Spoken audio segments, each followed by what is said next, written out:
할렐루야. 오늘도 우리 살아계신 하나님의 말씀에 은혜 받겠습니다 하는 마음 담아서 더 크게 하면 합시다. 할렐루야. 자, 말씀의 제목 따라 하겠습니다. 예수는 그리스도. 시작. 예수는 그리스도. 초대교회 시대에 유대 종교 권력자들은 대제사장 그리고 바리새인 사두개인들이었습니다. 이 바리새인 사두개인들은 사내들인 공의회라고 하는, 지금으로 말하면 국회와 같은 바로 그런 공회에 속해서 거기서 중요한 일들을 결정하는 그런 결정권을 가지고 있었죠. 그런데 이들에게 눈에 가시 같은 사람들이 있었는데 바로 사도들입니다. 예수님이 그리스도라고, 메시아라고, 하나님의 아들이라고, 세상의 구원자라고 전하기를 쉬지 않는 사도들. 그래서 이들을 잡아다가 옥에 가두고 또한 고문하면서 다시는 예수를 전하지 말라고 위협하고 풀어줍죠. 그렇지만 이들은 다시 나가서 또 복음을 전합니다. 잡아오면 고문하고 위협하고 풀어주면 다시 복음 전하고, 이 일이 계속 반복되니까 이제 이 바리새인 사두개인들은 결국 이들을 감옥에 가두는 정도가 아니라 아예 없애버려야 되겠다, 이렇게 결정을 합니다. 오늘 33절 말씀 보시면 그들이 듣고 크게 노하여 사도들을 없이 하고자 할세 그랬습니다. 죽여버리겠다는 거예요. 그런데 여기 한 가지 의문점이 있는데, 당시 유대 종교 지도자들은 사법권이 없었어요. 사람을 사형시킬 권한이 없었다는 거죠. 그렇기 때문에 우리 예수님도 자기들이 죽일 수가 없어서 바로 로마 총독인 본디오 빌라도에게 보내서 그가 사형을 언도하여 십자가에 못 박혀 죽게 했던 것이죠. 자, 그렇다면 도대체 이 사람들은 어떻게 사도들을 죽이겠다는 것인가? 근데 오늘 본문에 보면 없이 하겠다, 이렇게 우리 한글 성경에 번역을 했는데 저는 참 잘된 번역이라 이렇게 생각이 됩니다. 왜냐하면 이들이 공적으로 사용을 시킬 수가 없기 때문에 이들이 꾸민 바로 이 모의를 성경은 뭐라고 번역했다고요? 우리 성경은 없이 하고자 한다, 다른 말로 하면 제거하겠다, 이런 의미죠. 자, 제거하겠다고 하는 의미 안에는 뭐가 들어있습니까? 불법적으로 하겠다라고 하는 의미가, 뉘앙스가 들어있는 거죠. 자, 사도들을 제거할 수 있는 방법은 여러 가지가 있어요. 첫 번째, 바로 민중들을 충동하여 폭동을 일으켜서 죽이는 방법이 있었습니다. 예로 바울 되기 전에 사울일 때 교회를 핍박할 때 7집사 중에 한 분인 스데반을 어떻게 죽였느냐? 사람들을 충동했죠. 저 사람 죽여라, 충동시켜서 그 사람들이, 민중들이 돌을 던져서 바로 스데반을 죽이게 한 겁니다. 이 방법도 있고요. 또 두 번째는 자객을 보내서 살해하는 방법이 있죠. 사울이 나중에 바울이 돼서 복음을 전할 때, 이때 바울을 몰래 죽이려고 매복하는 사람들이 계속 있었다라고 성경이 말하는 것을 보면 자객을 통해서 죽일 수 있는 방법이 있는 겁니다. 그리고 세 번째는 유대 헤롯 왕을 자극해서 살해하는 방법이 있어요. 당시는 로마 제국의 시대여서 실질적인 그런 권력은 로마에 있었지만 명목상의 왕을 세웠죠. 헤롯이라고 하는 왕을 세웠습니다. 그렇기 때문에 그 헤롯 왕에게도 일부 정치적인 그런 권한을 좀 부여해 줬습니다. 그래서 헤롯은 사람을 죽일 수 있었어요. 그래서 보면 헤롯이 세례 요한을 죽였고요. 또 나중에 사도행전 12장에 가면 야고보 사도도 헤롯 왕이 죽입니다. 그러니까 사실 이 유대 종교 권력자들은 얼마든지 사도들을 제거할 수 있는 방법이 있었던 거죠. 그리고 실질적으로 지금 제거하기로 지금 공회에서 결의를 하는 그런 상황 가운데 있는 거예요. 여러분, 국회에서 결의되면 하잖아요. 마찬가지로 사내들인 공의에서 사도들을 없애버리자고 결의하면 되는 일인 거죠. 그렇기 때문에 오늘 본문 시작하는 이 33절의 의미는 뭐냐면, 지금 사도들이 죽어서 초대교회가 없어지는, 초대교회에 존망이 달려있는 아주 위급한 상황이라고 하는 것을 우리들에게 심각하게 알리고자 하는 그런 목적을 가지고 있는 겁니다. 여러분들이 그래서 오늘 말씀 시작하는 이 33절을 볼 때 지금 어떤 위기냐? 초대교회가 완전히 사라질 수 있는, 망할 수 있는 그런 위기 가운데 있다라고 하는 것을 인식하는 거죠. 자, 그런데 이런 순간에 한 사람이 오늘 등장하는데 그 사람이 가말리엘이라고 하는 사람이 등장하는 거예요.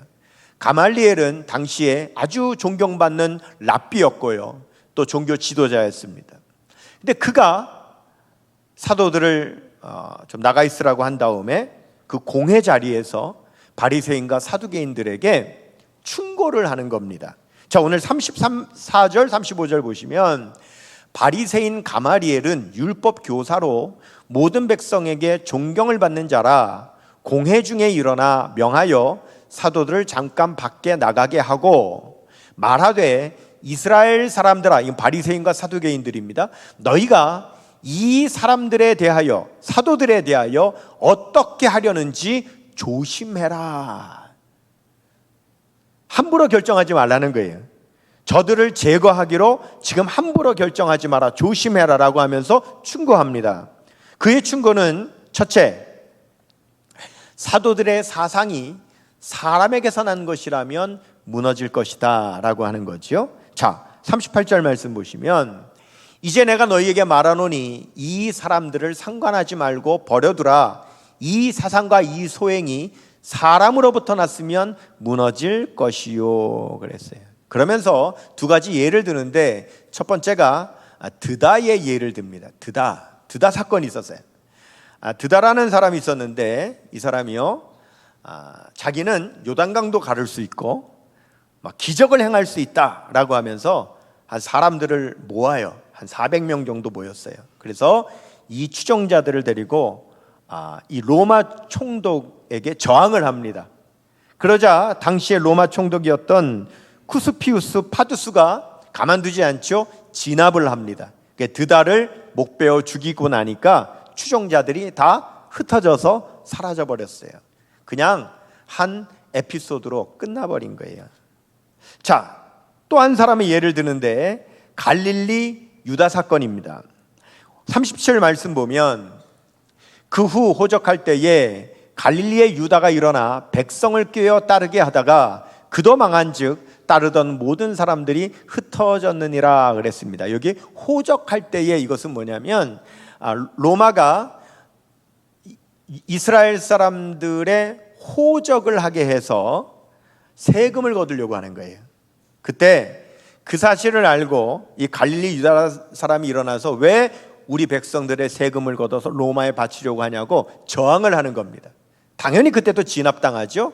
그래서 갈릴리 유다는 또 처형당하고 추종하던 사람들 다 흩어져 버렸던 그런 일이 있었습니다. 바로 이렇듯이 사람에게서 난 사상이라면 어떻게 해요? 그렇죠. 없어질 거라는 거예요. 스스로 자멸할 거라는 거예요. 그러니까 그냥 가만히 내버려 두라 하는 거죠. 자, 가말리엘의 두 번째 충고는 이렇습니다. 두 번째는 사도들의 사상이 하나님께로부터 났으면 무너뜨릴 수 없다라고 하는 겁니다. 39절 말씀, 만일 하나님께로부터 났으면 너희가 그들을 무너뜨릴 수 없겠고 도리어 하나님을 대적하는 자가 될까 하노라 하니 그랬습니다. 자, 이 부분이 중요하겠죠? 만일 사도들이 전하는 이 사상, 예수님이 그리스도다, 복음이죠. 이것이 만일 하나님께서 난 것이라면 막을 수 없다는 거예요. 그리고 만약에 막을 수 있다라고 한다면 그 사람은 하나님을 대적하는 사람이 된다는 거죠. 조심하라는 겁니다. 자, 이것을 우리가 신학적으로 뭐라고 표현하냐면 하나님의 주권과 섭리의 불가항력성이라고 하는데요. 어려운 말이지만 한번 따라해 볼까요? 시작. 하나님의 주권과 섭리의 불가항력성.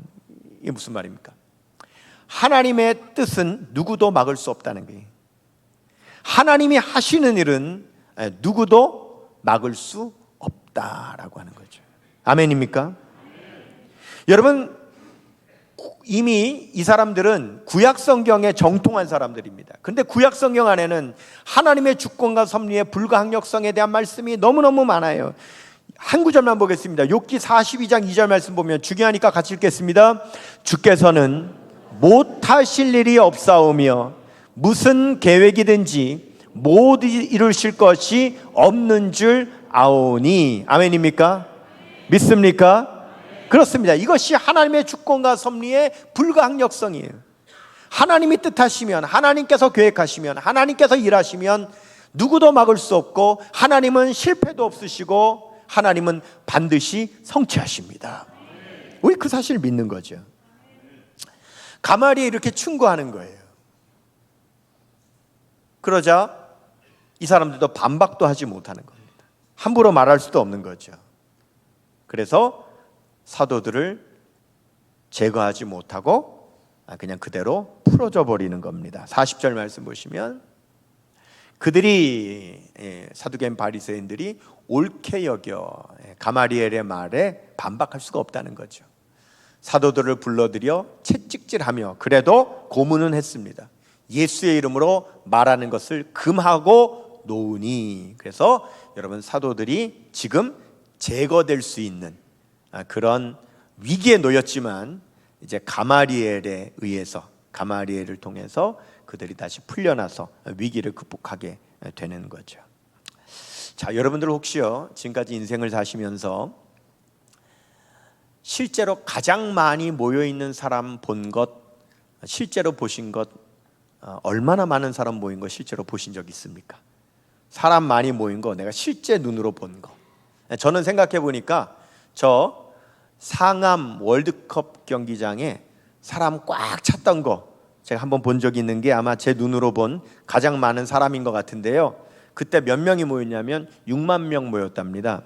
근데 여러분, 사람 6만 명만 모아놔도요, 진짜 사람이 모래알같이 많더라고요. 그런데 여러분, 화면으로 본 가장 많은 사람이 모인 것은 여러분 뭘 보셨습니까? 저는 생각해 보니까 2002년 월드컵 당시에 광화문에 응원하려고 사람들이 모였던 거, 그거 화면으로 본 게 가장 많은 사람이 모인 모습이었던 것 같습니다. 그때 몇 명 모였느냐?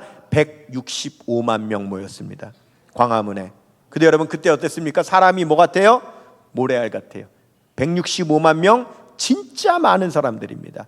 그 안에 나 하나, 모래알 알갱이 하나 같은 존재죠. 그런데 여러분 보세요.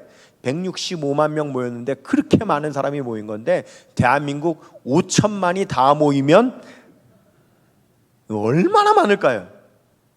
아니, 지구의 80억 인구가 다 모이면 정말 얼마나 많을까요? 그렇겠죠? 어마어마하게 많을 겁니다. 그런데 여러분, 사람이라고 하는 존재의 놀라움이 뭐냐면, 그렇게 사람이 많은데 그 중에 한 사람, 즉 모래알 알갱이 같은 그 작은 한 사람이 그 전체 사람들을 다 움직일 수 있다는 거예요. 그게 사람이에요. 한 사람의 영향력으로 전체 사람을 다 움직이게 할 수 있는 것이 우리 사람의 특징이라는 거예요. 이것을 레버리지 포인트라고 하는데요. 레버리지 포인트라고 하는 것은 뭐 번역하기가 굉장히 까다로운 말이라고 합니다, 우리말로요. 근데 핵심 전환점이라고 하는데, 복잡한 시스템이나 문제 상황을 바꾸는 데 있어서 작지만 결정적인 영향을 미치는 지점, 이런 뜻입니다. 그래서 레버리지 포인트는 어디에 쓰는 말이냐면 지렛대에 쓰는 말이에요. 여러분, 지렛대를 생각해 보세요. 막대기가 있죠. 근데 이 막대기로 큰 바위 덩어리를 움직일 수가 있어요. 그런데 아무렇게나 한다고 움직이는 것이 아니라 어떤 한 지점에다가 그 지렛대를 걸쳐야 돼요. 그래서 어떤 작은 한 지점이 있는데 그 지점을 맞추면 지렛대가 바위도 움직인다는 거예요. 그 지점, 큰 바위를 움직이는 그 지렛대를 올려놓는 그 지점을 뭐라고 하느냐면 레버리지 포인트라고 하는 거예요. 그런데 사람도 레버리지 포인트가 있다는 거예요. 어떤 한 사람, 작은 한 사람, 그 사람의 이 레버리지 포인트가 전체 인구를 다 움직일 수 있다는 거예요. 여러분, 지금요 전 세계 사람들이 다 어떻게 하며 사냐면 다 이러고 살거든요. 그렇죠? 전 세계 사람들이 다 이러고 살아요. 근데 이거 누가 이렇게 만들었습니까? 단 한 사람, 스티브 잡스라고 하는 한 사람이 세상을 이렇게 만들어버린 거예요. 근데 인간의 특징이 참 놀라운 것이 그 모래알 같은 사람 중에 단 하나의 모래알 같은 한 사람이 전체 사람을 다 움직일 수 있다는 거예요. 한 사람의 영향력이 참 대단한 거죠. 지금 초대교회가 사라질 수 있는 이 위기 가운데 하나님이 한 사람을 쓰셨어요. 가말리엘이라고 하는 한 사람을 쓰셔서 초대교회가 사라질 수 있는 이 위기로부터 하나님께서 건져내시는 거죠. 바로 그때는 이 가말리엘을 하나님께서 어쩌면 이 레버리지 포인트로 사용하신 겁니다. 자, 그래서 결국 사도들이 풀려났어요. 자, 채찍질까지 당하면서 풀려났어요. 그러나 뭐합니까? 죽을 위기에도 있었어요. 그렇지만 뭐합니까? 여전히 그들은 다시 복음을 전하는 거죠. 41절 42절 자, 같이 읽겠습니다. 사도들은 그 이름을 위하여, 예수님의 이름을 위하여 능욕받는 일, 채찍질 당하는 일에 합당한 자로 여기심을 기뻐하면서 공회 앞을 떠나니라. 그들이 날마다 성전에 있든지 집에 있든지 예수는 그리스도라고 가르치기와 전도하기를 그치지 아니하니라. 아멘. 여러분, 여기 아주 중요한 말씀이 있습니다. 왜 사도들이 이렇게까지 죽을 위기까지도 겪으면서 이렇게 채찍질과 고문까지 당하면서도 이번에도 또 나와서 왜 그치지 않고 전하느냐? 바로 그 이유는 예수님이 그리스도이기 때문이라는 거예요. 예수는 그리스도이기 때문에 전하지 않을 수 없는 거죠. 사도들이 전하는 분은 딱 한 분이에요. 예수님 한 분 전하는 겁니다. 근데 그 한 분이 그냥 수많은 모래알같이 많은 사람 중에 그냥 한 사람이 아니라 그 한 분이 이 세상을 구원하시는 분이라는 거죠. 세상을 바꾸시는 분이라는 겁니다. 그래서 여러분, 예수는 그리스도라는 말이 무슨 말이냐면 예수는 한 사람의 이름이에요. 그러니까 예수라고 하는 한 사람이, 그리스도는 온 세상의 구원자라는 뜻이잖아요. 그러니까 예수라고 하는 이 한 분이 온 세상을 구원하는 구원자다. 그것이 예수는 그리스도이기 때문에 안전할 수 없는 거죠. 세상을 변화시키는 예수님의 십자가와 예수님의 부활은 어쩌면 이 세상 전체를 바꾸는 바로 레버리지 포인트죠. 왜 그렇습니까? 예수님이요, 세상의 수많은 사람 가운데 한 사람으로 이 세상에 오셨고, 예수님은 인류 역사 가운데 기껏 33년의 점 같은 작은 시간을 있다 가셨지만 그 한 점이 인류 역사를 바꾸는 레버리지 포인트가 되었다는 거죠. 그래서 인류 역사가 예수님으로 말미암아 바뀌지 않습니까? 예수님 오시기 전을 비포 크라이스트, 기원전, 예수님 오신 후는 아노 도미니, 기원 후라고 예수님 한 분으로 세상이 바뀌었다. 예수님이 이 세상의 역사의 레버리지 포인트가 되셨다라고 하는 거예요. 이건 저의 말이 아닙니다. 성경이 분명히 말씀하죠. 로마서 5장 17절, 또 중요하니까 같이 읽겠습니다. 시작. 한 사람의 범죄로 말미암아 사망이 그 한 사람을 통하여 왕노릇하였은즉 더욱 은혜와 의의 선물을 넘치게 받은 자들은 한 분 예수 그리스도를 통하여 생명 안에서 왕노릇하리로다. 아멘. 한 분 나오잖아요. 한 분. 태초에 아담 한 사람 때문에 모든 사람에게 죄가 다 들어온 것처럼 한 분 예수님으로 인해서 예수님을 믿는 모든 사람들이 왕노릇하리로다, 구원받게 되리로다 말씀하신다는 거예요. 성경이 말하는 겁니다. 한 분이라는 겁니다. 한 분. 한 분이 세상을 바꾸셨다는 겁니다. 그 한 분이 예수님인 줄로 믿습니다. 그 뜻이에요. 예수는 그리스도라고 하는 말이 그 뜻입니다. 한 분이신 예수님이 세상 전체를 구원하는 그리스도가 되셨다는 의미거든요. 그러니까 사도들이 전하지 않을 수 없다는 거예요.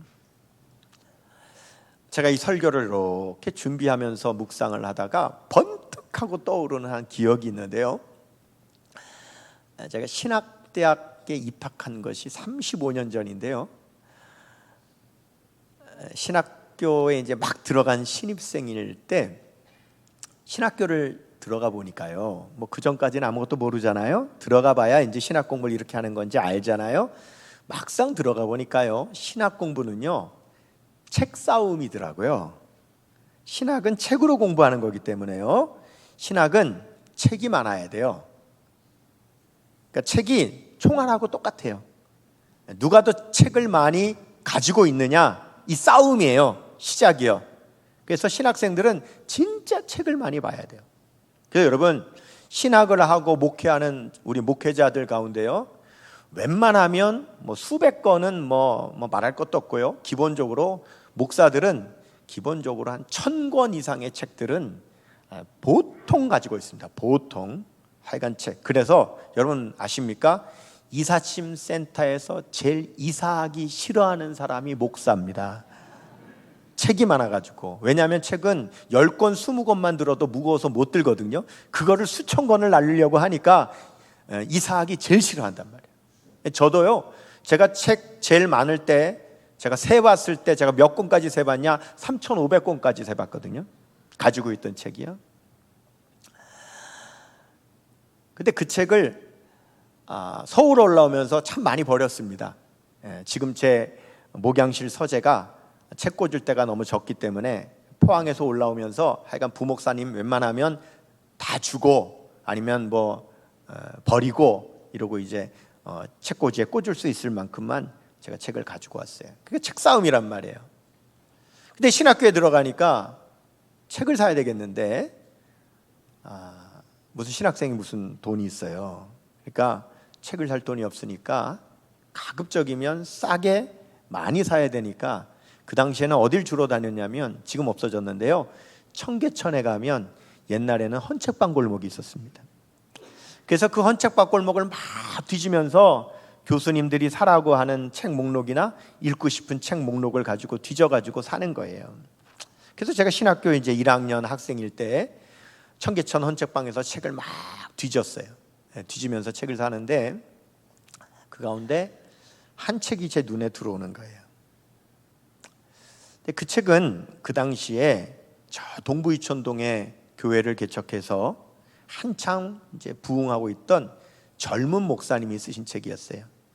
그 교회가 온누리교회고 그 책을 쓴 목사님이 지금은 돌아가신 고 하용조 목사님이라고 하는 분이 쓴 책이었습니다.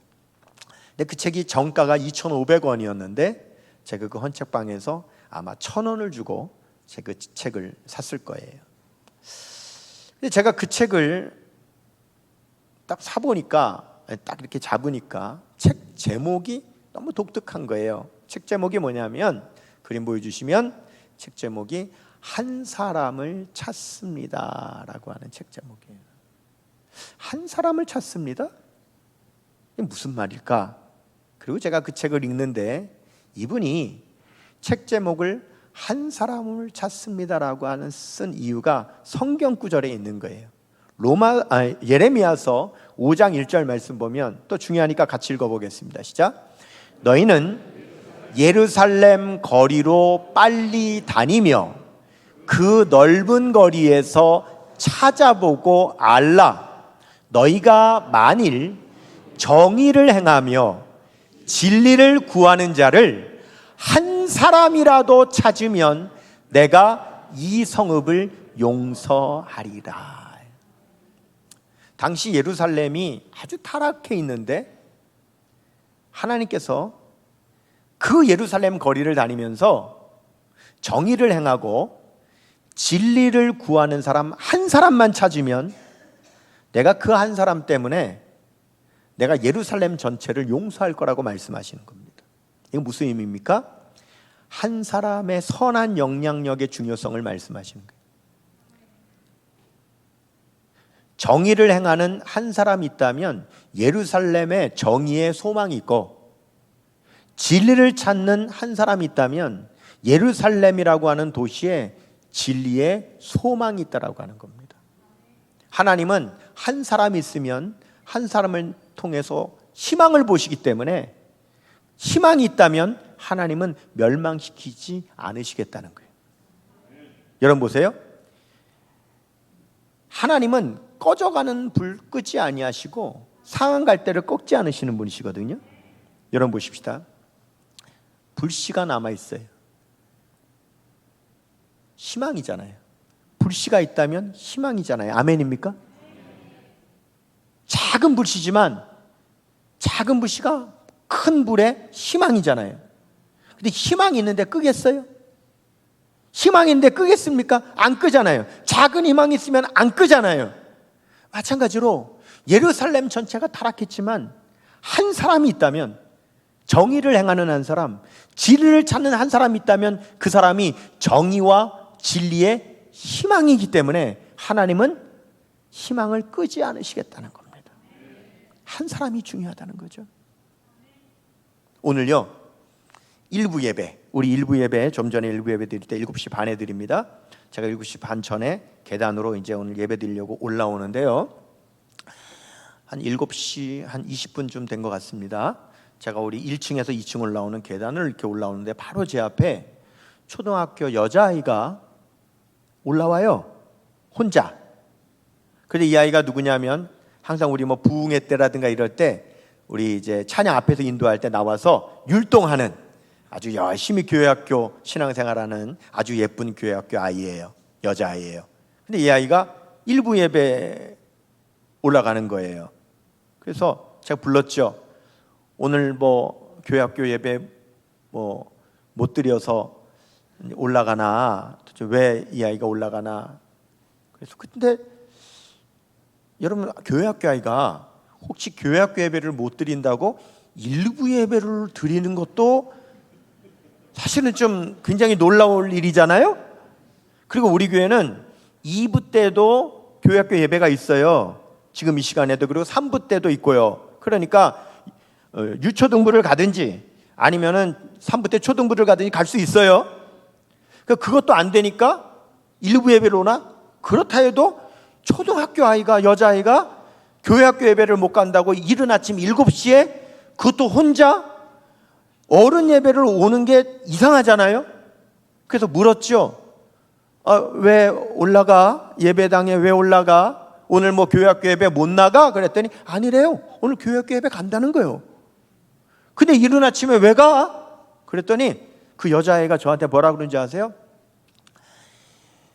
일부에는 어떻게 예배 드리는지 궁금해서 예배 드리려고 올라간다는 거예요. 주일날 7시 반에 어른들이 일부 예배를 어떻게 예배 드리는지 궁금해서 예배 드리려고 온다는 거예요.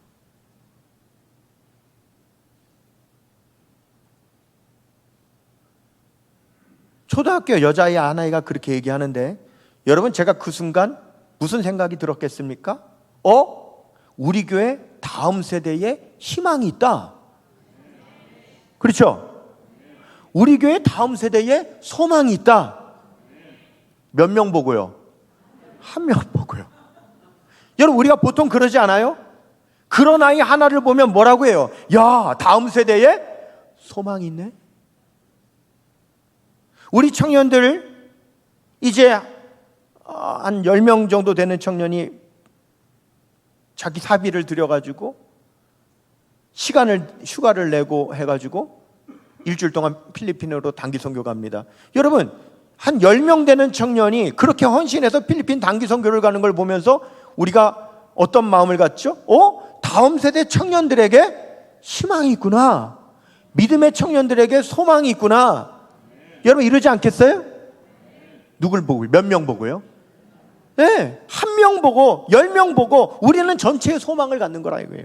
하나님은 정의를 행하는 사람, 진리를 찾는 사람 한 사람만 찾아오라 이겁니다. 그러면 그 한 사람을 통해서 하나님을 멸망시키지 않으시겠다는 거예요. 왜? 전체의 소망을 보시겠다라고 하는 거예요.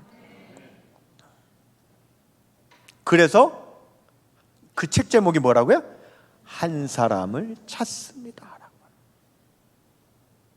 근데 사실 그때요, 저는 참 고민을 많이 했는데 내가 이 신학교를 계속 다녀야 되나 그만둬야 되나 사실 굉장히 고민할 때였거든요. 1학년 때요. 그만두려고 그랬죠. 뭐 아시는 분은 알고 제가 한번 간증한 적도 있으니까 스토리가 긴데, 어쨌든 저는 신학교 들어가자마자 그만두려고 그랬어요. 근데 그때 저는 어떤 생각했냐면 이런 생각했어요. 믿음은 있으니까요. 학교 다녀보니까 신학생이 저렇게 많은데 나 한 사람 안 다닌다고 하나님께서 쓸 사람 없겠어? 1학년, 2학년, 3학년, 4학년, 대학원, 그 뭐 우리 교단만 있어요? 장신대, 침신대, 무슨 뭐 감신대, 신학생들이 얼마나 많아요. 그런데 나 한 사람 신학교 포기한다고 안 다닌다고 하나님이 쓰실 사람 없겠어? 그렇게 고민하고 있을 때 한 사람을 찾습니다. 저를 굉장히 더 고민하게 만드는, 저에게 도전을 줬던 그런 책이었습니다. 책을 많이 버리고 와서 이 책이 아직까지 있나, 버리고 왔을 것 같은데 싶어서 어제 제 아내하고 제 책을 다 뒤졌더니 세상에 놀랍게 안 버리고 아직까지 갖고 있는 거 있죠. 35년 전에 1,000원 주고 산 이 책. 어제 보는데도 감사한 거예요. 이 책을 안 버렸다는 게. 여러분, 우리는 예수님 한 분이면 충분합니다. 이 세상은 우리 예수님 한 분이면 충분하고요, 충분하다는 말로도 부족합니다. 그런데 더 놀라운 사실은 하나님은 그 한 분 예수님이 그리스도라고 전할 한 사람을 찾고 계신다라고 하는 거죠. 사도들은 그 사실을 알았기에 매를 맞아도, 감옥에 갇혀도, 죽을 위협이 있어도 나 아니면 누가 예수를 그리스도라고 전하겠는가, 그런 한 사람의 사명감이 있었기 때문에 하나님께 붙들렸고 쓰임받은 줄로 믿습니다. 여러분, 하나님은 나 한 사람을 찾으신다는 겁니다. 이 한 사람이 오늘 여러분에게, 여러분 나 한 사람이 도전이 되시기를 주님의 이름으로 축원합니다. 모두 자리에서 일어나셔서